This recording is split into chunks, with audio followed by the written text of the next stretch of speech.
অনেকে জিজ্ঞাসা করে যে আমার আঙ্গুর গাছের কি অবস্থা, আঙ্গুর ফল কেমন হয়েছে, অল এভরিথিং আপনাদের জানানোর চেষ্টা করব।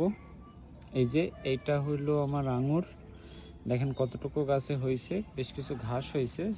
চাচ্ছিলাম এগুলো শুকাইলে পরিষ্কার করব। আঙ্গুর ফলে কিন্তু আপনার কোনো রকমের কীটনাশক ইউজ করতে হয় না, বুঝছেন। কোনো কীটনাশক ইউজ করলে মানে যারা আঙুর চাষ করতে চান, এটা তো বাংলাদেশে ফলানো সম্ভব না, এটা সবাই মনে করে, কিন্তু বাংলাদেশের মাটিতে সব কিছুই সম্ভব, কিন্তু আমরা চাষের পদ্ধতি জানি না। আর সব থেকে বড় বিষয়, আমাদের যারা আগের ছিল, মানে দাদা চাচা এরা যারা ছিল, তারা আসলে বিদেশের সাথে কোনো সংযোগ ছিল না, বা যেখানে আঙুর চাষ হয় সেই সম্বন্ধে কোনো আইডিয়াও তাদের ছিল না। সো সেই কারণে তারা কখনোই আঙুরটারে চাষ করে উঠতে পারে না। আঙুর, আপেল এটা বাংলাদেশে হওয়া সম্ভব, শুধু জাত নির্বাচন করতে হবে যে কোন আবহাওয়ায় আমাদের এটা হবে। কারণ আমরা তো শিখছি ধান চাষ করা, কিন্তু এই যে দেখছেন এটা 10-15 দিনের ভিতরে খাওয়ার উপযোগী হবে। ইভেন এই আঙুর নীল হবে। ওকে, নীল বলতে ওই গ্রিন ওইটা না, ওই যে কালো আঙুর যেটা সেইটা হবে। প্রথমে নীল হয়, পরে আস্তে আস্তে আস্তে আস্তে এর রং কালো হবে, বুঝছেন।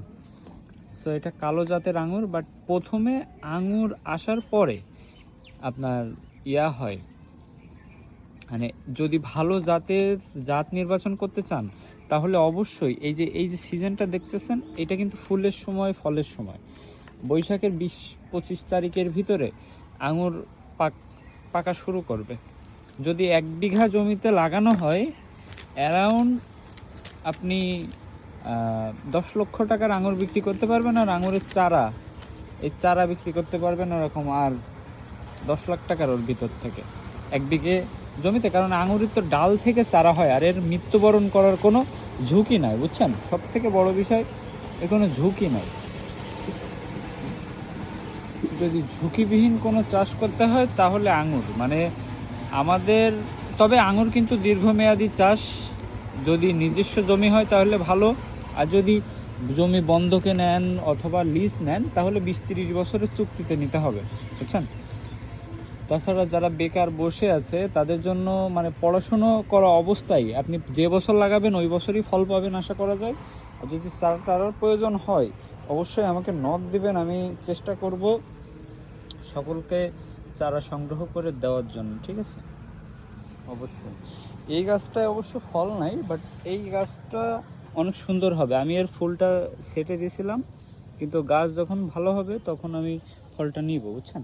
এতে পাতা খেয়ে যায়, কিন্তু কোনো ট্রিটমেন্ট করতে হয় না। ট্রিটমেন্ট করলে উপরুক্ত আরও ক্ষতি হয়, বুঝছেন। সো সবাই ভালো থাকেন, সুস্থ থাকেন, আল্লাহ হাফিজ।